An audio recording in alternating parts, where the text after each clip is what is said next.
इब्तिदा में इस बात की उम्मीद की जा रही थी कि पिछले साल के मुकाबले में इस साल के दौरान अमन व अमान की सूरत हाल बेहतर रहेगी, मगर इन उम्मीदों पर दहशतगर्दों ने उस वक्त पानी फेर दिया जब कराची समेत हैदराबाद और मुल्क के दीगर शहरों से मुख्तलिफ जराइम और दहशतगर्दी के वाक़यात की खबरें आईं। हैदराबाद में होने वाले पुलिस मुकाबले के दौरान पुलिस के अफसरान और सिपाहियों की शहादत और रावलपिंडी की एक इमाम बारगाह पर हमले के दौरान बेगुनाह अफराद की हलाकतों ने भी उन उम्मीदों का गला घोट दिया जो इस मुल्क के शहरी नए साल की आमद पर कर रहे थे। इसके बावजूद इन हमलों ने हुकूमत और पुलिस को मजीद चौकस कर दिया है और इस बात की उम्मीद की जा सकती है कि आने वाले महीनों में मुल्क की सूरत हाल अमन व अमान बेहतरी की तरफ गामजन होगी।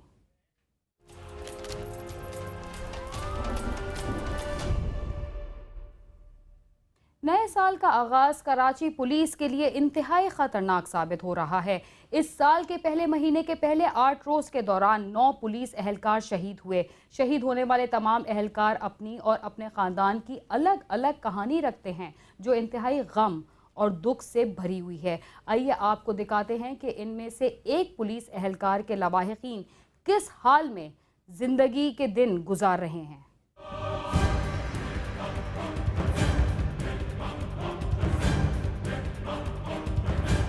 मेरे पापा का माल है, इसको मैं छोड़ूंगी नहीं।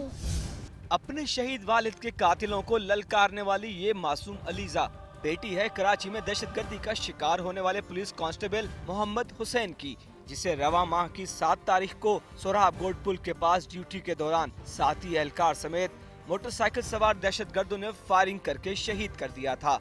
थोड़ा सा आगे लेके गए, मुझे बोलने लगे कि घर पे नहीं बताना, हुसैन शहीद हो गए पुलिस मुकाबले में सुबह 7 बजे। बस उन्होंने मुझे इतना बताया और वो खुद भी रो रहे थे। उस टाइम मेरी ये हालत नहीं थी कि मैं घर पे बताऊं, पर मैं घर जाते ही बेहोश हो गया था। शहीद एहलकार की बूढ़ी वालदा आज भी अपने बेटे की राह तक रही है। मेरा जिगर बेटा मेरा, मैं उनके पास रन दिया देख भाल मेरी मेरा बेटा करता आंदा ड्यूटी तू आंदे मैं बैठी हुंदी बेड ते अम्मी सलाम अलैकुम। मोहम्मद हुसैन 7 बहन भाइयों में सबसे छोटा और घर भर का लाडला था। उसके घर वालों के मुताबिक उसकी 6 साल कबल शादी हुई थी और वो 2 बच्चों का बाप था। 2 बच्चे हैं, 5 साल की बड़ी बेटी है उसकी, 2.5 साल का छोटा बेटा है उसका, 6 साल शादी को हुए हैं। 2003 में उन्होंने ये पोस्टिंग माना भर्ती हुए थे, उसके बाद ये गुलबर्ग में उनकी पोस्टिंग थी। अभी हाल ही में लेकिन 4-5 महीने से वो समनाबाद में आए थे, उनकी यहाँ पोस्टिंग हुई थी। हाँ, 2008 में उनके 2 बच्चे हैं, एक 5 साल की लड़की है और 2.5 साल का उनका बच्चा है। कराची में अवाम के मुहाफिज तसलसल के साथ दहशतगर्दों के निशाने पर हैं और यहाँ नए साल के पहले हफ्ते के दौरान ही दहशतगर्दों के मुख्तलिफ हमलों के दौरान 9 पुलिस एहलकार शहीद हो चुके हैं। कराची पुलिस के चीफ गुलाम कादिर थेबो का कहना है कि पुलिस दहशतगर्दों के खिलाफ कार्रवाइयाँ कर रही है, जिसके रद्द-ए-अमल में दहशतगर्द पुलिस पर हमले कर रहे हैं। उनका कहना है कि साथियों की शहादतों के बावजूद पुलिस के हौसले पस्त नहीं होंगे। कांस्टेबल या क्योंकि वो शहर के मुख्तलिफ इलाकों में रहते हैं, आते हुए जाते हुए जो है उनको टारगेट किया और कुछ लोगों को कि उन्होंने एक्शन लिया क्रिमिनल के ख़िलाफ़, तो उन्होंने रिवेंज के हैसियत में भी पुलिस वालों से जो है ना उसको वो शहीद किया। तो इस तरह मुख्तलिफ वजूहात हैं, लेकिन क्राइम से लड़ने की वजह से हुआ है। लेकिन पुलिस डरने वाली नहीं है कराची की, और कराची की पुलिस के हौसले बुलंद हैं। इन शहीदों में मोहम्मद हुसैन भी शामिल है, जिसके लवाहिकीन का हौसला आज भी बुलंद है और उनका कहना है कि उन्हें मोहम्मद हुसैन की शहादत पर फख्र है। मैं एक माना शहीद का भाई हूँ, मुझे फ़ख्र है अपने ऊपर और अपने भाई के ऊपर कि उसने अपने उसके माना ड्यूटी के दौरान अपने फ़र्ज़ को निभाते हुए अपनी जान कुर्बान की। हमारा भाई शहीद है, इसलिए हम लोग को फ़ख्र है उसके ऊपर कर हमारे साथ इंसाफ किया जाए भाई। उसके जो कातिल है, उसके जो शहीद करने वाले हैं उनको बिल्कुल पकड़ा जाए, उनको सख्त से सख्त सज़ा दी जाए।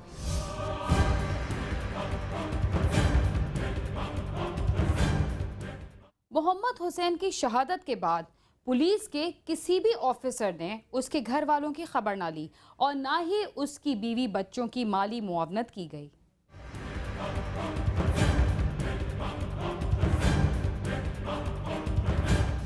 शहीद कांस्टेबल मोहम्मद हुसैन के लवाहिकीन का कहना है कि मोहम्मद हुसैन की शहादत के बाद किसी आला शख्सियत या ऑफिसर ने उनके घर आने की जहमत तक गवारा नहीं की।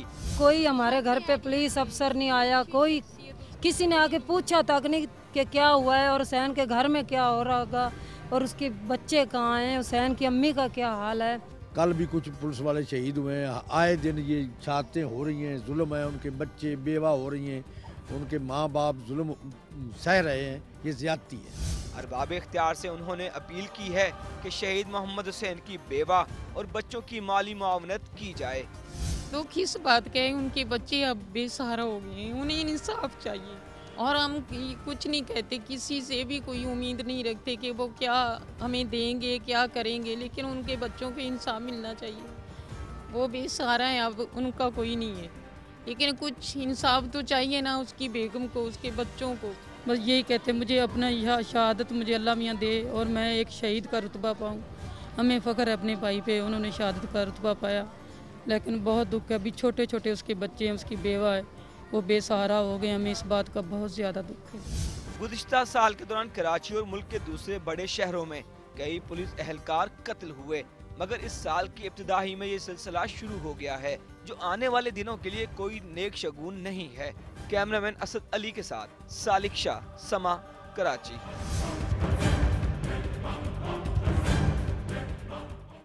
घरेलू मुलाजमीन पर तशद्दुद के वाक़यात तो हर रोज़ और हर जगह पेश आते हैं, मगर बाज़ दफ़ा उनके मालकान जुल्म की इंतहा कर देते हैं।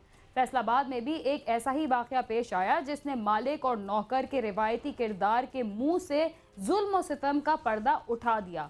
यहाँ की 10 साला मुलाजमा से जब इस्त्री करते हुए मालिक के कपड़े जल गए तो उसके साथ क्या सलूक किया गया, आपको बता रहे हैं शहजाद महमूद।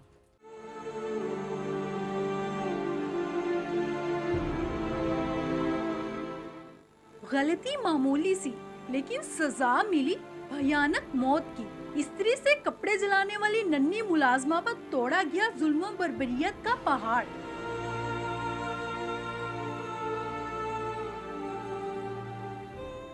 ये वाकया पेश आया फैसलाबाद के इलाके पीपल्स कॉलोनी में, जहां ओकाड़ा की रिहायशी 10 साला मारिया पिछले 1.5 साल से मुलाजमा थी। मंगल की शब कपड़े क्या जले, मालिक और उसकी बीवी ने तशद्दुद करके मारिया को ही मार डाला। फोन किया इन्हें आख्या इन्हें भी वाल नहीं है तो मोर जाट सारा फोन किया इन्हें के मार गई है अथी और नहीं अथी तो लड़न ने उकाड़े जनाब। सुबह फोन किया इन्हें भी ताड़ी बच्ची नहीं ठीक है आके ले जाओ हॉस्पिटल। असी आए वाकई देखे बच्ची जख्मी है, बाजू टुटे हुए ने, हीटर दगे लिटाई हुई ने, ताकि इन्हें हॉस्पिटल ले जाओ। हॉस्पिटल ले जावन तो पहले गड्डी मंगाई तो पुलिस वाले गला छे, पुलिस लैके भाग गई। कहते ठंड होगी, ठंड कोई नहीं, ओदा बाजू भी टुटा है, नील भी ने इन्नी चोटा लगी ने, बहुत जख्मी हालत है। मारदे भी हैं, कदी बच्ची ने शिकायत नहीं लगाई है, 2 बच्चियां रखी ने, दूसरी बच्ची ने भी जख्मी किया ने, भी नाल थाने ला गए ने, हॉस्पिटल ला गए ने। बेबस वर्षा और तो कुछ ना कर सके, एहतजाज करते हुए मालिक के घर धावा बोल दिया और गम और गुस्से में गाड़ी के शीशे और मकान का दरवाजा तोड़ डाला।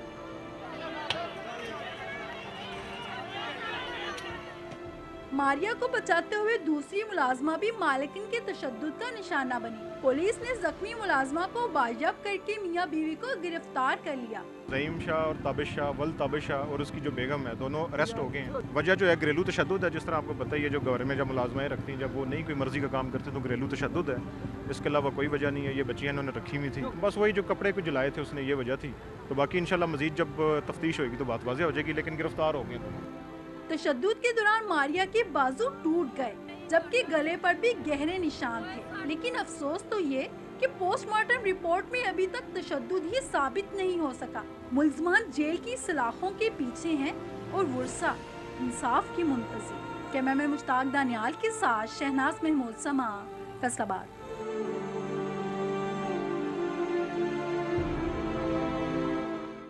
बच्चियों पर तशद्दुद हमारे देही इलाकों में सबसे ज्यादा होता है, मगर अब शहरों में रहने वाले पढ़े लिखे मर्द भी इसमें शामिल हो चुके हैं। क्राइम सीन में वक्त हुआ एक मुख्तसर से वक्फे का, आप समा के साथ ही रहिए।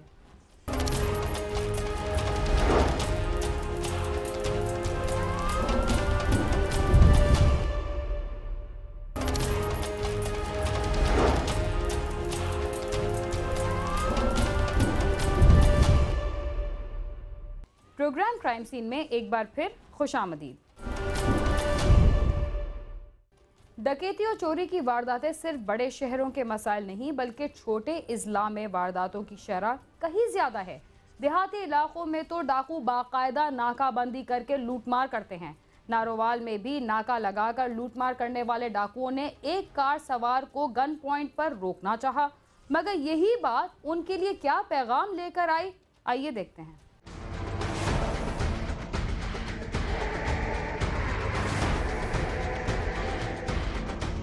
नारोवाल सदर का रहायशी जवेद शाहीन अपने दोस्त राना शाहिद इकबाल के हमरा गाड़ी में लाहौर से गांव जा रहा था। रात के वक्त जब वो नारोवाल पुरानी पुलिस लाइंस के करीब पहुंचा तो वहां 4 डाकू सड़क पर नाका लगाकर राहगीरों को लूट रहे थे। उन्होंने गन पॉइंट पर जवेद शाहीन को भी रोकना चाहा तो उसने गाड़ी भगा दी, जिस पर डाकुओं ने अंधाधुंध फायरिंग शुरू कर दी।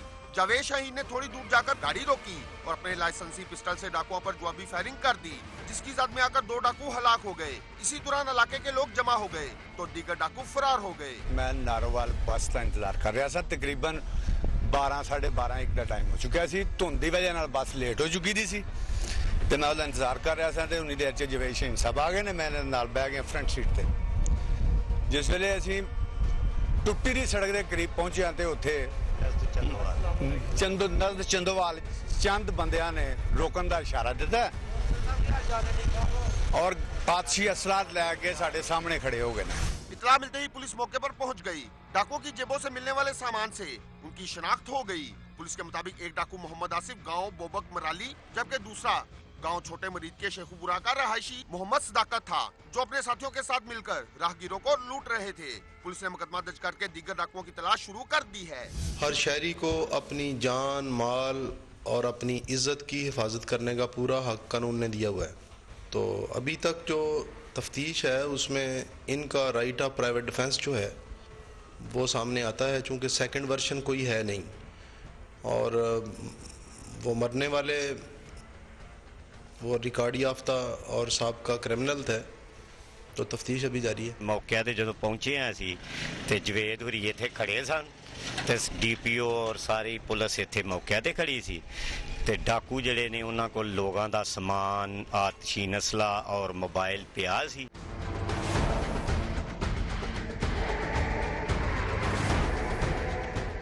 इस वाक़े के बाद वहां के रिहायशियों का डाकुओं के बारे में क्या कहना था?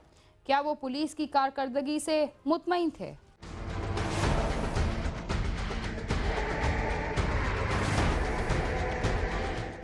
इलाके के रहायशियों जवेद शाहीन के उसा का कहना है कि यहाँ आए रोज डाकू नाकाबंदी करके शहरियों को लूटते हैं। पुलिस उनके खिलाफ सख्त कार्रवाई करे, जबकि इलाके के लोगों ने जावेद शाहीन की बहादुरी पर उसके हक में नारेबाजी भी की। बहुत अच्छा इन्होंने काम किया है इलाके में, उस दिन से काफ़ी सुकून है।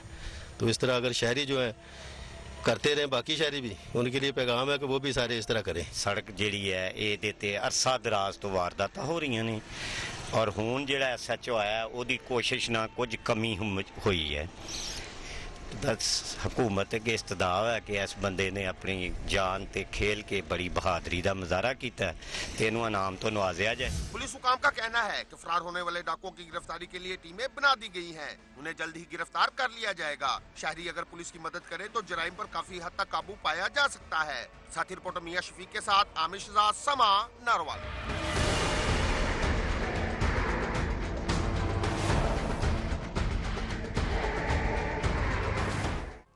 रावलपिंडी के थाना नसीराबाद में रहने वाले लाखों अफराद आए रोज की वारदातों से तंग आ चुके हैं। उन्हें हर वक्त लुट जाने का खौफ रहता है। मुल्जिमान की गिरफ्तारी के बावजूद वारदातों में कमी क्यों नहीं आ सकी और पुलिस इस बारे में क्या कहती है, आइए देखते हैं। रावलपिंडी के अहम तजारती और रिहायशी मराकज बन गए जराइम की अमाजगाह। बैंक रोड, आदमजी रोड और रेलवे रोड में बढ़ती हुई वारदातों से शहरी तंग हैं, तो ताजर भी है परेशान। रावलपिंडी थाना कैंट के इलाकों में डकैती, नकबजनी, कार, मोटरसाइकिल चोरी और स्ट्रीट क्राइम्स की वारदातें मामूल हैं। दुकानदार कहते हैं अब तो लोग बाजार में आने से भी घबराते हैं। बहुत ज्यादा मतलब है चोरियां हो रही हैं। बहुत जगह पे ऐसा हो रहा है कि लोग गाड़ियां खड़ी करके जाते हैं या शीशा खुला हुआ होता है, तो छोटे छोटे लड़के ये जो बुक्स बेच रहे होते हैं या जो मुख्तलिफ़ किस्म की छोटी छोटी अशिया बेच रहे होती हैं वो लेकर भाग जाते हैं। और पुलिस का जहाँ तक ताल्लुक है जी, कोई पुलिस की तवज्जो जो है वो मैं ये समझता हूँ कि बहुत कम हो रही है। कैंट में इस वक्त इस महीने तकरीबन हमारा 20 दुकानें जो हैं वो नकबजनी की ज़द में आ चुकी हैं। वो एक सुराख से आते हैं और उसके अंदर से वो गुजर के निकल जाते हैं और उसकी अभी तक कोई रोकथाम नहीं हो सकी। ये अरसा दराज से हमारे लिए शुरू है लेकिन इसका सदबाब कोई नहीं हो सका। उसकी मेन वजह है कि इसमें हमारे पास पुलिस के पास ऐसे ज़राए नहीं है और पुलिस ऐसे मामलात में इतनी दिलचस्पी भी नहीं लेती। जो मैं समझता हूँ कि पुलिस के साथ हमारी बहुत पुराना एक मरासम चलते आ रहे हैं कि पुलिस इस जैसी वारदातों को वो समझती कोई नहीं है। सेल आप एक दुकान की लाख रुपये वहाँ कम हो गई, अब 20-25 पे चली गई है। दुकानदार आम गाह के इधर रुख ही नहीं कर रहा। पुलिस हुकाम के लबों पर वही रवायती जुमले हैं कि जराइम की रोकथाम के लिए पेट्रोलिंग और गश्त को मौसर बनाया गया है। हमारी जो ज़्यादा क्राइम है यहाँ पे कार चोरी के हवाले से कैंट थाने की मैं बात कर रहा हूँ, सर्कल की पूरे की बात नहीं कर रहा हूँ। तो उस सिलसिले में हमने पिकटिंग कराई है, प्रिवेंटिव एक्शन लेते हुए हमने बंदे पकड़े हैं। कार चोर हमने तकरीबन 6 पकड़े हैं। उससे हमारी कार चोरी पिछले महीने से इंशाल्लाह रुकी हुई है और उस पे हम वर्क कर रहे हैं। जो साबका रिकॉर्ड याफ्ता हैं हमारे बंदे जो जेलों से रिहा हुए हैं उनके पीछे लगे हुए हैं, हमने टीमें तश्कील दी हुई हैं। तो इंशाल्लाह उसमें हमें बड़ी कामयाबी मिली है। स्ट्रीट क्राइम के हवाले से पिछले दिनों में प्रेस कॉन्फ्रेंस भी हमारी थी, 8 बंदे हमने पकड़े थे सर्कल रेस को थाना में। तो स्ट्रीट क्राइम थोड़ा सा है, ये पर्स स्नैचिंग और ये छोटा मोटा क्राइम है। तो उस पे भी हमारी जो लड़के पहले चलान हुए हैं, जो साबका रिकॉर्ड याफ्ता हैं, उनको भी हम पकड़ रहे हैं। और दूसरा हमने अपनी टीमें तश्कील दी हुई हैं। शहरियों का कहना है कि इन्हें चंद मिनटों में कंगाल करने वाले मुल्ज़मान की गिरफ्तारी के दावों के बजाय अमली इक़दाम किए जाएं। कैमरामैन जुल्फ़िकार अली के साथ सदाकत अली, समा, रावलपिंडी। रावलपिंडी का शुमार पाकिस्तान के हसास तरीन शहरों में होता है, मगर यहाँ होने वाली जराइम की वारदातों और दहशतगर्दी के वाक़यात ने इसे सबसे ज़्यादा गैर महफूज शहर बना दिया है। इसके साथ ही क्राइम सीन अपने इख्तिताम को पहुँचता है। अगर आप हमसे रब्ता करना चाहते हैं तो हमारा पता है cs@sama.tv। इसके अलावा फेसबुक और ट्विटर पर भी हमसे रब्ता कर सकते हैं। बीना खान और क्राइम सीन की टीम को इजाज़त दीजिए और देखते रहिए समा।